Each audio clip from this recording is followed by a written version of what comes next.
বৈষম্য বিরোধী ছাত্র আন্দোলনে প্রথম সারিতে ছিলেন ঢাকা বিশ্ববিদ্যালয়ের শিক্ষার্থী সাদিক কায়েম। এর ফলে গণঅভ্যুত্থানের পর অন্তর্বর্তী সরকার গঠন পরবর্তী সময়ে সরকারের উপদেষ্টাদের সঙ্গে ছিল তার ঘনিষ্ঠতা। কিন্তু হঠাৎ ফেসবুকে নিজেকে ইসলামী ছাত্র শিবিরের ঢাকা বিশ্ববিদ্যালয় শাখার সভাপতি পরিচয় দেন তিনি। সে কারণে নেট দুনিয়ায় আলোচনার কেন্দ্রে চলে আসেন সাদিক কায়েম।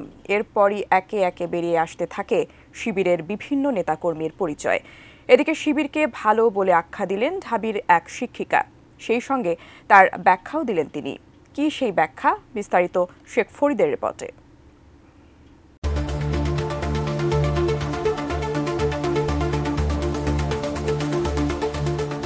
সভাপতি ও সেক্রেটারির পর এবার পূর্ণাঙ্গ কমিটি প্রকাশ করেছে বাংলাদেশ ইসলামী ছাত্র শিবিরের ঢাকা বিশ্ববিদ্যালয় শাখা। প্রকাশিত এই কমিটির কয়েকজনের অভূতপূর্ব একাডেমিক সাফল্য ও ফলাফল অর্জনের কথা জানা গেছে, যেখানে সাংগঠনিক সম্পাদক হিসেবে রয়েছেন মহিউদ্দিন খান, যার একাডেমিক রেজাল্ট ঘিরে চলছে নানা আলোচনা। কোয়ালিটি সম্পন্ন আন্তর্জাতিক মানের CMT 500W CSRM committed for better still. শিবিরের এই নেতাকে নিয়ে কথা বলেছেন বৈষম্য বিরোধী আন্দোলনে পুলিশের হাত থেকে আন্দোলনকারী ছাত্রদের বাঁচাতে গিয়ে পুলিশের হামলার শিকার হওয়া ঢাকা বিশ্ববিদ্যালয়ের লোক প্রশাসন বিভাগের প্রভাষক শাহরিন আমিন মোনামিও। তিনি বলেন, আমাদের ছাত্র মুহি, যদি মুহি শিবির হয়ে থাকে তাহলে শিবির ভালো। 2 অক্টোবর সামাজিক যোগাযোগ মাধ্যম ফেসবুকে দেওয়া একটি পোস্টের কমেন্টে গিয়ে এই মন্তব্য করেন ঢাবির এই শিক্ষক। তার এই কমেন্টের পর থেকেই নতুন করে আলোচনা শুরু হয়। অনেকেই সামাজিক যোগাযোগ মাধ্যমে পোস্ট দিতে থাকেন।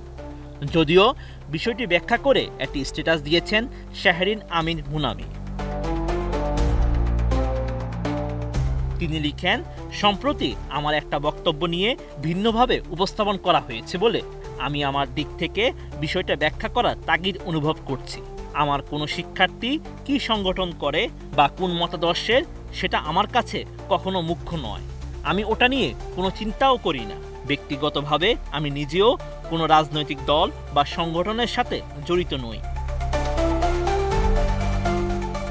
আমি আশা করব এবং সেই সাথে অনুরোধও যেন আমার কোনো বক্তব্যকে ভিন্নভাবে উপস্থাপন করা না হয়, কারণ একজনের লিখিত কমেন্ট বা শব্দ বা বক্তব্য চাইলেই যে কোনোভাবে উপস্থাপন করা যায়। আমি চাইব আমাকে যারা জানেন চেনেন তারা যেন বিভ্রান্ত না হয় বলে জানিয়েছেন শাহরিন আমিন মোনামি। Sheikh Farid, ATN news.